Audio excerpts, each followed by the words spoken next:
ଭୁଲରେ ବି ଆପଣଙ୍କ ଘରର ମୁଖ୍ୟ ଦ୍ୱାର ପାଖରେ ଏହି 7ଟି ଭୁଲ କରନ୍ତୁ ନାହିଁ। ତେବେ କ'ଣ ସେହି 7ଟି ଭୁଲ ଆସନ୍ତୁ ଜାଣିବା। କିନ୍ତୁ ଜାଣିବା ପୂର୍ବରୁ ଭିଡ଼ିଓ ଗୋଟେ ଲାଇକ୍ କରନ୍ତୁ, ଚ୍ୟାନେଲକୁ ସବସ୍କ୍ରାଇବ୍ ଅବଶ୍ୟ କରନ୍ତୁ। ଘରର ମୁଖ୍ୟ ଦ୍ୱାର ଯାହାକୁ ଆପଣ ବହୁତ ହାଲକାରେ ନେଇଥାନ୍ତି। ଘରର ମୁଖ୍ୟ ଦ୍ୱାରର କବାଟ କଳା ଓ ନୀଳ ରଙ୍ଗର ହେବା ଉଚିତ ନୁହେଁ। ଘରର ଦୁଆର ମୁହଁ ସବୁବେଳେ ଧଳା ରଙ୍ଗର ହେବା ଉଚିତ।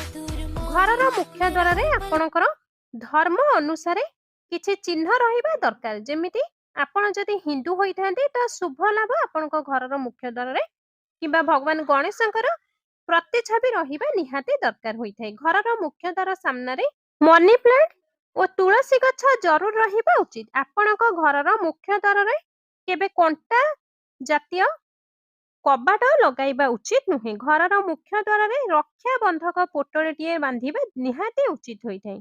ଘରର ମୁଖ୍ୟ ଦ୍ୱାରରେ ଘରେ ଯିଏ ହେଡ୍ ବା ଘରର ଯିଏ ମେନ୍ ମେମ୍ବର ତାଙ୍କ ନାମର ଗୋଟିଏ ନେମ୍ ପ୍ଲେଟ୍ ରହିବା ଜରୁରୀ ହୋଇଥାଏ।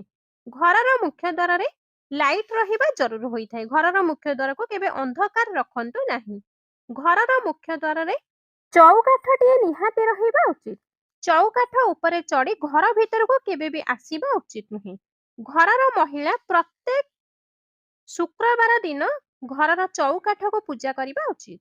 ଘରର ମୁଖ୍ୟ ଦ୍ୱାରରେ ସକାଳ ଓ ସନ୍ଧ୍ୟାରେ ବାମ ପଟ ଏବଂ ଡାହାଣ ପଟରେ ସୋରିଷ ତେଲର ଦୀପ ଜରୁର ଲଗାଇବା ଉଚିତ।